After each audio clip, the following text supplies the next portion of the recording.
Yo tengo una de estas charlas en YouTube, tal vez algunos de ustedes la han visto. Entonces voy a hacer una especie de cambio al final de esta charla, porque lo que yo les quiero explicar de partida es no solo por qué existe la fundación, sino cómo cambian las sociedades, cuál es la fuerza de cambio detrás de una sociedad, qué es lo que desarrolla, digamos, o lleva el desarrollo de un lado al otro, en una dirección o en otra dirección. ¿Por qué pasó esto en Chile, por ejemplo?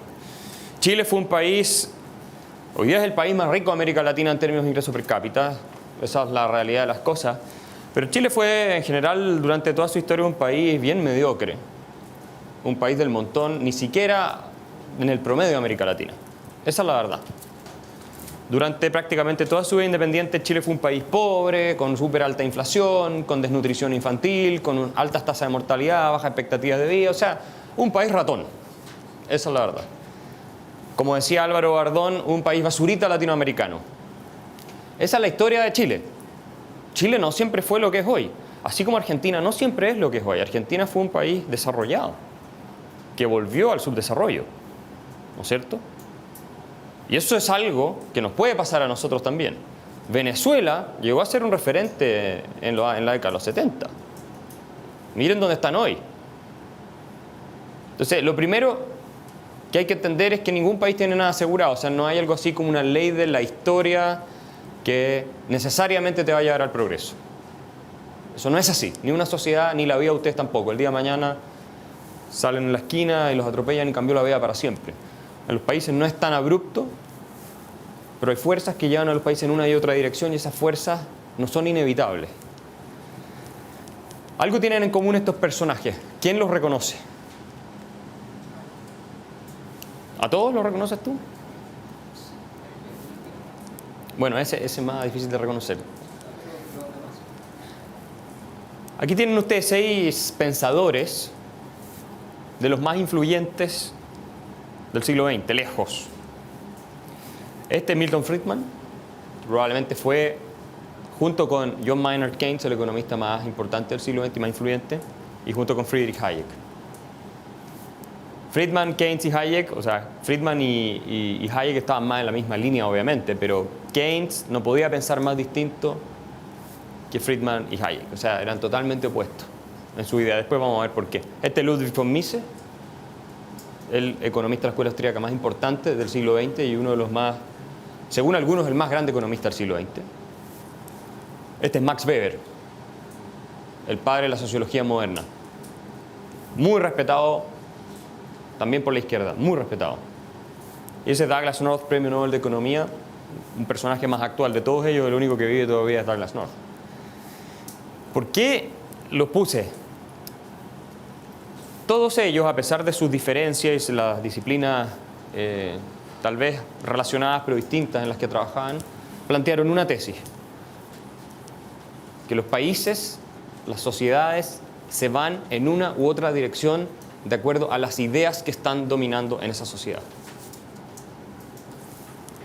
Milton Friedman tiene un artículo muy interesante donde dice esto. Yo lo tengo citado también en un artículo, en un libro sobre Friedman que está acá, lo pueden ver. John Maynard Keynes, en su teoría general, su famoso libro, económicamente muy deficiente, pero su conclusión es válida. Y Hayek se declara expresamente de acuerdo con Keynes en eso. Mises tiene un capítulo entero en La acción humana, su obra maestra, ¿no es cierto?, sobre cómo las ideas de los intelectuales afectan el curso de la historia. Max Weber dice que el capitalismo surge de toda una estructura valórica que la religión protestante desarrolla, Inglaterra, Holanda, pero sobre todo en Estados Unidos. Son esas ideas, ese cambio de visión del mundo lo que lleva al capitalismo y la sociedad moderna, dice Max Weber. Y Douglass North, toda la teoría del desarrollo institucional de Douglass North es que hay determinadas ideas, valores y creencias que se desarrollan en las sociedades y que esas tienen un impacto en la forma en cómo las personas actúan y también en las instituciones, o sea, las reglas que las sociedades se dan. Y Douglass nos dice que el comunismo, por ejemplo, fue una religión, una especie de religión, que llevó a que los líderes que creían en esto, una vez que tomaron el gobierno en Rusia, en la Unión Soviética, implementaran cierto tipo de instituciones que condujeron a malos resultados económicos. ¿Ya? Eso es lo que le importa a North. Entonces, este es el gráfico que a mí me gusta siempre usar. Este es un libro que se publicó en Estados Unidos, en la Universidad de Stanford, hace poco tiempo atrás, no mucho tiempo. ¿Cómo funciona esto? ¿Y por qué es importante que estemos acá hoy y ustedes entiendan esto? Sean de izquierda o sean liberales. Ojalá sean liberales, pero si no me estoy pegando un tiro en el pie. Hay ideas acerca de lo bueno, de lo justo, de qué es una sociedad feliz o una sociedad con equidad, por ejemplo. Esas ideas las desarrollan y las ponen a dar vuelta a los intelectuales. Gente que piensa en estas cosas, que está dedicada a pensar y a escribir y a reflexionar en torno a estos temas. Y esas ideas, ustedes las captan aun cuando no hayan leído directamente a estos intelectuales. Porque ustedes van a las universidades, bueno, ahí las captan de manera más directa, pero también las ven en las películas, en las teleseries, en los medios de comunicación, en las novelas. Ahí están consagradas estas ideas, estas visiones de mundo. Y van definiendo la forma en cómo ustedes ven el mundo, aunque ustedes no estén conscientes de eso. ¿O ustedes creen que las ideas que tienen ustedes sobre justicia, lo que es bueno, lo que es malo, son todas que se les ocurrieron solo a ustedes? No es así. No funciona así. Prácticamente nadie tiene ideas originales propias en el mundo. Prácticamente nadie. De repente, y sí es que tal vez algunos de los grandes intelectuales de la historia han tenido ideas originales, pero la mayoría de los grandes intelectuales lo que han hecho es elaborar sobre ideas que ya había también. ¿No es cierto? Bueno, entonces cuando esas ideas predominan, tú tienes instituciones. Si nos convencemos de que lo correcto es un país sin desigualdad, tú vas a tener instituciones que redistribuyan la riqueza de manera importante, ¿sí o no?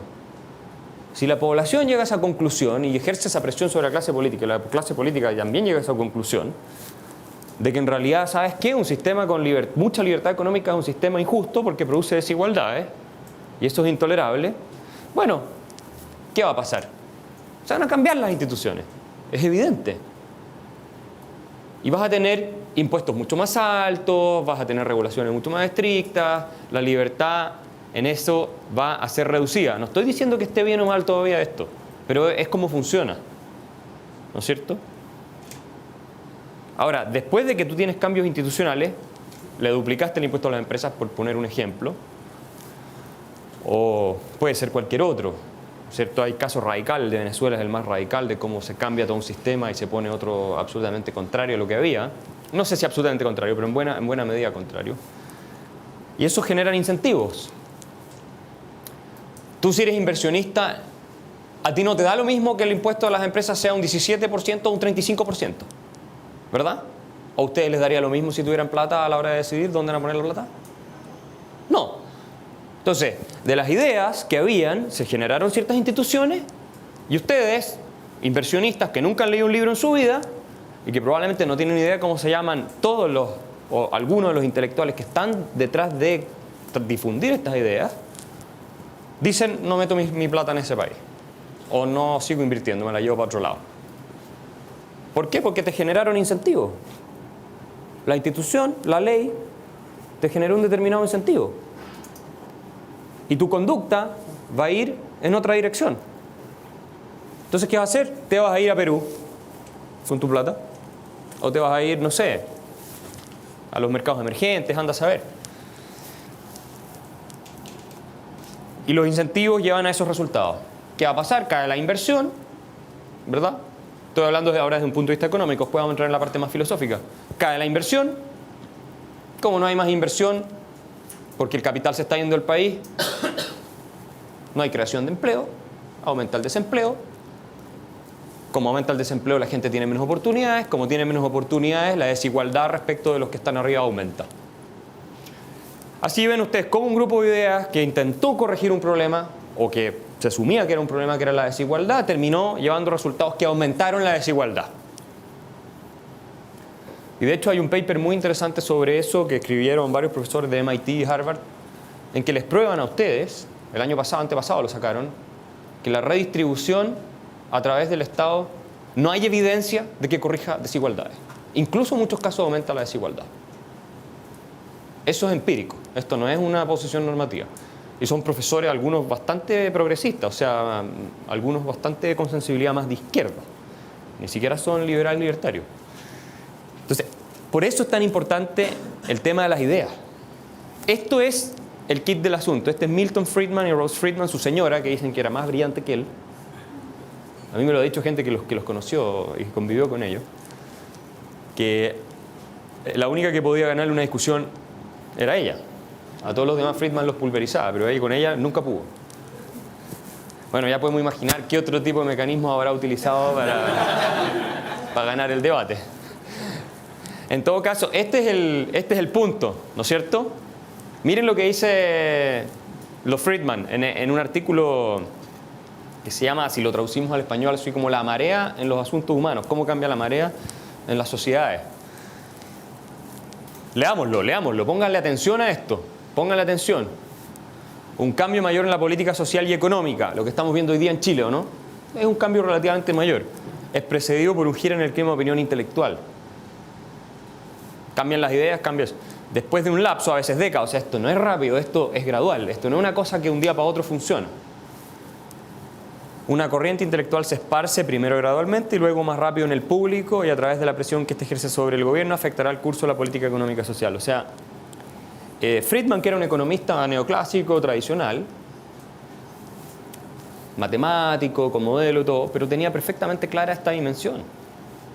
Que tú no puedes, si quieres mantener una sociedad, sea el Estado benefactor europeo, o sea una sociedad libre, cualquiera que tú quieras tener, tú tienes que tener la opinión pública en general a la larga del lado de esas instituciones.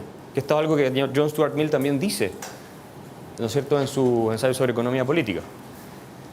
Si no recuerdo mal, en esos ensayos él dice que cuando la opinión ha sido destruida o se ha desplazado del apoyo de una cierta institución, esa institución está condenada a desaparecer. Si el día de mañana el 80% de los chilenos está de acuerdo en que hay un pequeño grupo de personas de ciertas características, digamos colorines de 1,60 m para abajo, que tienen que ser esclavizados, ¿cuánto crees tú de tiempo les va a quedar a los colorines? Tienen que salir arrancando. Estoy poniendo un ejemplo un poco ridículo, pero es lógico que si la opinión común cree que algo es de una determinada manera, va a tener instituciones en ese sentido. Si ustedes van a los países musulmanes, por ejemplo, que está tan de moda hoy día, hay ciertos códigos y ciertos valores en esos países respecto del estatus de la mujer, por ejemplo, que es inferior al de un hombre. Y como esos valores los sostiene al menos la mayoría de los hombres, que son los que tienen al final el poder, las mujeres no tienen nada que hacer. ¿No es cierto? Están perdidas. Están obligadas a andar tapadas así en verano, ir a la playa con burka. No es chiste eso, yo lo he visto, en la playa con burka. Entonces, así importantes son las creencias, los valores y las costumbres que la gente tiene. Se puede cambiar el curso de la evolución social. Dos casos emblemáticos son el de este centro de estudios en Suecia, que se llama Timbro, que es uno de los más influyentes en Estocolmo está, y el Institute of Economic Affairs en Inglaterra, que es el gran responsable en haber cambiado el clima intelectual para que Margaret Thatcher, la primera ministra tan famosa, que cambió el sistema económico inglés en el sentido de haberlo vuelto a sus orígenes liberales. Bueno, este instituto jugó un rol clave y ella se lo reconoció a su fundador después, en una carta. Le dice, si usted no hubiera sido por el trabajo de sus intelectuales, de sus académicos y todo lo demás, nosotros no habríamos tenido la base para poder hacer esos cambios. Y en Suecia, ¿qué pasó? Lo mismo ocurrió con Timbro. Timbro, después de que Suecia quiebra en los 90, porque el Estado benefactor de Suecia quebró en los 90, a los suecos tampoco les funcionó, pero a nosotros sí nos va a funcionar,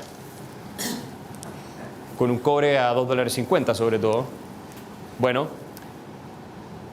este instituto logra también rearticular todo un discurso liberal. Los suecos eran uno de los países más liberales del mundo antes del Estado de bienestar y eran uno de los países más ricos y más iguales del mundo. O sea, tenían un Estado bastante pequeño hasta la década del 50, no más de un 21 o 22% del producto. Y Timbro logra, y hay una revolución liberal en Suecia que sí sigue siendo un Estado grande, que tiene una carga de tributos todavía muy alta, pero en general incorporó muchos elementos de mercado en todo su sistema de provisión de servicios y todo lo demás, y bajó los impuestos y todo eso. Entonces, Esos son casos emblemáticos de cómo se cambian. Ahora, este es un tema que al final tiene que ver con el poder y con cómo tú ejerces influencia en una sociedad. Y todos los centros de estudio del mundo se financian y se mueven con gente que los apoya de manera filantrópica. No reciben algo a cambio. No es voy a apoyar la fundación, no sé, Atlas en Estados Unidos y me van a dar un retorno por la inversión sobre el capital. No, es inversión neta. Listo. ¿Por qué hay gente que está dispuesta a hacer eso? Pregúntense ustedes, si fuera plata perdida. ¿Por qué ustedes estarían dispuestos? Porque esto no es el hogar de Cristo, donde tú ves concretamente cómo se está ayudando a la gente. Donde tú ves, ya, financio por $1 millón, tengo tantas personas que les puedo dar un almuerzo, por ejemplo. Súper concreto. Esto es menos concreto, porque tú financias algo y no tienes inmediatamente cómo lo mides, ¿te fijas? Sin embargo, existen en todas partes del mundo. ¿Por qué? Porque los que apoyan a estas entidades tienen visiones de cuál es el mundo correcto. Y hay gente que tiene una visión de que el mundo correcto es un mundo donde hay un Estado mucho más interventor, más grande, en fin. Y hay otros que tienen una visión del mundo que es la contraria. Y ahí se produce la batalla de las ideas, con intelectuales de un lado o de otro y una batalla feroz. Por, básicamente, cómo se va a diseñar el poder en una sociedad. ¿Vamos a limitarlo o vamos a extenderlo? Esa es la pregunta. George Soros, ¿saben quién es George Soros? ¿Quién sabe quién es George Soros? Yo sé que millonario está en la lista de Forbes del más rico. George Soros debe ser este es un tipo que partió de cero, emigró de Hungría, era un judío, emigró de Hungría, se fue a Inglaterra, estudió en la London School of Economics, conoció las ideas de Hayek, estudió con Karl Popper, en fin, y hoy día uno de los hombres más ricos del mundo. Debe estar dentro de los 10 más ricos del mundo, si no entre los 15 más ricos del mundo. Y probablemente el más influyente empresario de todo el mundo. ¿Por qué? Él tiene una red que se llama las Open Societies. Esto es un poco una caricatura de él, pero la red de las Open Societies lo que hacen es promover en todo el mundo y en la financia ciertas ideas, la democracia y otras cosas, pero también el estado de bienestar y ese tipo de cosas. Y tiene una influencia gigantesca. Se dice que incluso hay gobiernos que han llegado a caer por la influencia de él, en Europa del Este y otras partes.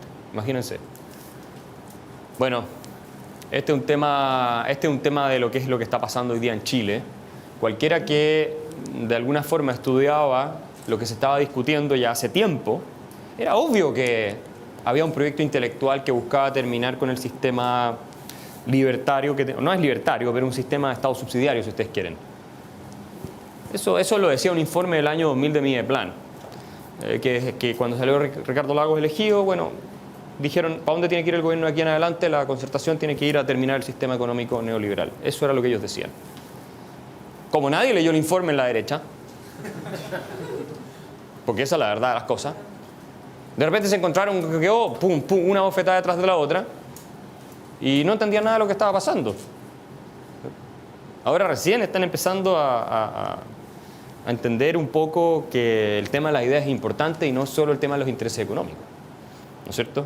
Sobre todo después de lo de Penta. O sea, la presidenta Michelle Bachelet, en un libro que se llama Aportes de la centroizquierda, Ideas para Chile, se llama Ideas para Chile, Aportes de la centroizquierda, donde están todos los intelectuales de centroizquierda, que se publicó el año 2010, un prólogo de la actual presidenta Bachelet. La presidenta dice, ganamos la batalla de las ideas. Esto lo dice el año 2010. Nosotros ganamos la batalla de las ideas. Nuestras ideas son hoy día predominantes. Dice, la noción de un Estado que activamente promueve el desarrollo según la protección social no está cuestionada incluso por aquellos que ayer criticaban esa acción del Estado. Porque el gobierno de Piñera en realidad fue eso lo que hizo en Chile. Fue un gobierno de centroizquierda. Esa es la verdad de las cosas si tú lo mides con la vara liberal. No estoy diciendo que esté mal que haya sido centro, yo creo que está mal, pero hay gente que puede pensar que está bien que haya sido centroizquierda. Pero la verdad de las cosas es que eso fue. Y la presidenta Bachelet lo entendió y dijo, están gobernando ellos como que gobernamos nosotros, es la misma cosa. Nosotros les ganamos al final la batalla a ellos. ¿no es cierto? Y fue ese gobierno el que subió el impuesto a las empresas, el gobierno que hizo el tema del postnatal de 6 meses y un montón de cosas más que ustedes conocen. Porque ya las ideas estaban perdidas, ya estaba perdido. Esa es la verdad, cuando Piñera asumió. Y Piñera tampoco es una persona que va a ir a defender los principios, no. No, la verdad de las cosas es que no es así. Vamos a ver qué dice la encuesta y según eso, ¿no es cierto? Los políticos en general son así, no les queda otra, porque su incentivo es el poder, nada más. Son muy pocos los que tienen ciertos principios. Bueno, y Jovino Novoa obviamente critica en su libro ese, ¿no es cierto?, el tema de lo que fue el gobierno de la centro-derecha, donde dice que en realidad lo que hubo fue otra cosa, más bien de izquierda. Yo creo que tiene razón, no comparto mayores cosas con él, pero yo creo que en eso él tiene un punto que es efectivo. Y hoy día, en la gran discusión que estamos, que vamos a entrar a eso después, es esta, que me imagino que todos lo reconocen. ¿Ah? Además tienen el nombre al lado. Les voy a dar una pista.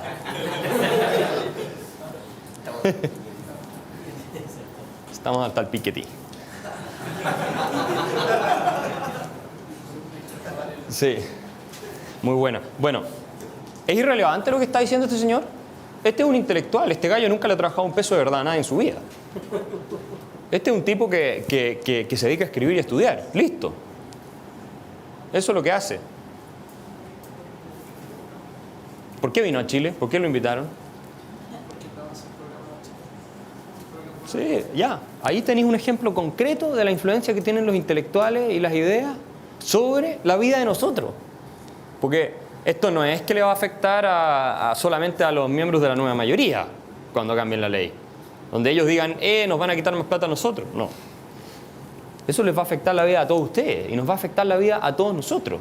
Si efectivamente, imagínense lo que propone, podemos hablar de eso, pero imagínense que efectivamente impusiéramos un impuesto al capital en Chile de 80% sobre los $1.000 millones. O el 80% sobre los $500.000. O sea, a Alexis Sánchez tenemos que quitarle casi todo lo que gana.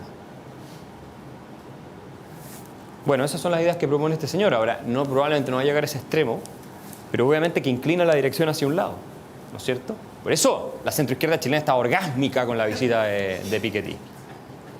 ¿Ah? Le dieron la medalla rectoral. Le dieron todo. ¿Qué es lo que no le van a haber dado? Porque Piketty les dijo, miren, aquí hay un libro, además publicado por Harvard University Press. Qué universidad más desastrosa desde el punto de vista de las ciencias sociales. Para un liberal es un... Harvard es... Bueno, pero hicieron un negocio increíble, porque el libro es el máximo, el bestseller más vendido en la historia de Harvard University Press. Entonces los gallos han ganado harta plata y Piketty obviamente va a entregar el 80% de lo que gane por sobre $1 millón voluntariamente, porque como creen eso, ¿no es cierto? Bueno, aquí hay un ejemplo, por eso lo tengo aquí, actual. Entonces hay que agarrar a Piketty y refutarlo. No se puede dejar que el tipo siga. Los que creen en la sociedad libre tienen que hacer esa pega. Los que están de acuerdo con él, al revés, tienen que tratar de darle piso a Piketty para que las ideas de él sean las que inspiren las reformas legales de política económica y tributaria. Obvio, tienen que darle piso. ¿Me entienden la lógica? Pero es él el que está como intelectual. Entonces, ¿qué pasa? De toda esta teoría igualitarista surgen también movimientos populares. En Estados Unidos el tema de la desigualdad no es tema, nunca ha sido tema. La verdad es que las encuestas a Obama le muestran que la gente no se compra el argumento igualitario en Estados Unidos. Si tú haces campaña política en Estados Unidos con que tú vas a igualar a la gente, quitándole a los que tienen más y toda la cuestión, pierdes. Los gringos no se compran eso. No lo creen. Pero es un tema cultural que está muy arraigado en Estados Unidos desde siempre, desde su independencia y antes. ¿No es cierto? El americano en general cree en la responsabilidad individual y si tú lograste algo y eres rico, te admira y quiere ver cómo lo podéis hacer para tú también seguir el sueño americano, pero no cree que él va a estar mejor, que él va a caminar mejor, ¿no es cierto?, por quebrarle la pierna al vecino. Eso es algo que el gringo no cree. Pero hay una nueva tendencia que también se ha ido metiendo y es esta. el 1% más rico que hay que quitarle, cobrarle impuestos. ¿Qué es lo que dice Piketty básicamente? Lo que Piketty lo hace más amplio, ¿cierto? Y esas son ideas, son consecuencias de ideas. Entonces, la historia de esto, yo fui en Alemania, yo viví varios años allá, volví hace poco, a la casa de Karl Marx, que nació en una ciudad que se llama Trier, en Alemania, que hoy día es un museo. Y tú vas por el museo, bueno, y ves todo el tema, pero después al bajar hay un shop, como están todos los museos, un negocio donde te venden cosas, y estaba este póster. Yo lo encontré genial, porque resume la esencia de toda la charla y de lo que nosotros estamos tratando de hacer en la fundación. Y en lo que consiste el mensaje que tantos intelectuales han tratado de transmitir. Pero este artista lo logró sintetizar con esta caricatura y con este slogan, "Sorry guys, it was just an idea". Es como, sí, es que eso es el efecto de las ideas. O Marx no tuvo ni una influencia. Marx fue un tipo que nunca trabajó en su vida. A diferencia de... menos que Piketty incluso. En lo privado, quiero decir. No, nunca trabajó. Vivía del apoyo de su amigo Engels, vivía de la plata que le pasaba al papá, vivía de créditos, nunca trabajó en algo productivo. Pero se dedicó a escribir y a estudiar. Eso fue todo lo que hizo. Un ratón de biblioteca, así decía él. Soy un ratón de biblioteca. Entonces, los ratones de biblioteca tienen impacto. Y las ideas tienen impacto profundo. Este gráfico lo que les muestra a ustedes, reajustado por el producto de Estados Unidos, es el producto chileno ajustado por el producto de Estados Unidos per cápita. ¿Ya? Dividen el uno por el otro y les da una ratio de uno con el otro, ¿ya? Fíjense ustedes una cosa, Chile, si bien es cierto en términos absolutos, siempre fue un país muy pobre, pero en términos relativos, la economía liberal, hasta principios del siglo XX, básicamente, Chile era un país en que el Estado prácticamente no se metía en temas económicos. Era más liberal que muchos países europeos, de hecho. Y tú ves que el ingreso per cápita de los chilenos empieza a ir acercándose al de los norteamericanos, empieza a converge en ese periodo. Y lo que pasa después es que las ideas keynesianas, estatistas, socialistas, colectivistas de la derecha y de la izquierda y la CEPAL, ¿no es cierto?, con la teoría del desarrollo hacia adentro, todas esas cosas. Esto es lo que se llama el sistema de sustitución de importaciones que tuvimos aquí y en otras partes de América Latina. Entonces ahí Estados Unidos se despega para arriba y nosotros nos vamos para abajo. Y la verdad es que ese periodo de la historia de Chile, de la década del 20 hasta la del 75, fue, desde el punto de vista económico, una catástrofe. Según todos los indicadores que ustedes puedan encontrar. Y esto lo reconoce gente izquierda. Tú leas a Ricardo French Davis y te lo dice. O sea, no hay en esto una discusión muy grande en términos académicos. Sí discuten algunos números, pero en general nadie dice que el sistema estaba bien. Y luego, bueno, viene la economía social de mercado. Le pusieron aquí los autores del gráfico, que es la que tenemos hoy. Y ven ustedes que el ingreso empieza a converger con el de Estados Unidos nuevamente. Ese es el impacto institucional que tienen las ideas. Este es un libro que a mi juicio es extraordinario, porque lo que les muestra a ustedes como un país que puede estar en la cima del mundo puede ser totalmente destruido y terminar en el colapso de la catástrofe más grande. No es que los latinoamericanos solamente, porque claro, los venezolanos son caribeños, entonces, no, hay mucho sol, no van a llegar nunca lejos. Claro, porque se echan a la playa, les cae un coco y pueden comer. Esas típicas teorías que uno escucha, ¿no es cierto? Y tienen una música así y andan bailando todo el día, entonces no pueden ser serios. No. Alemania, y este es un libro que lo retrata súper bien, de un inglés. Y eso es lo interesante, un alemán jamás escribiría un libro así hoy en día, por razones muy obvias. Era el país del mundo más avanzado a principios del siglo XX, en muchos sentidos.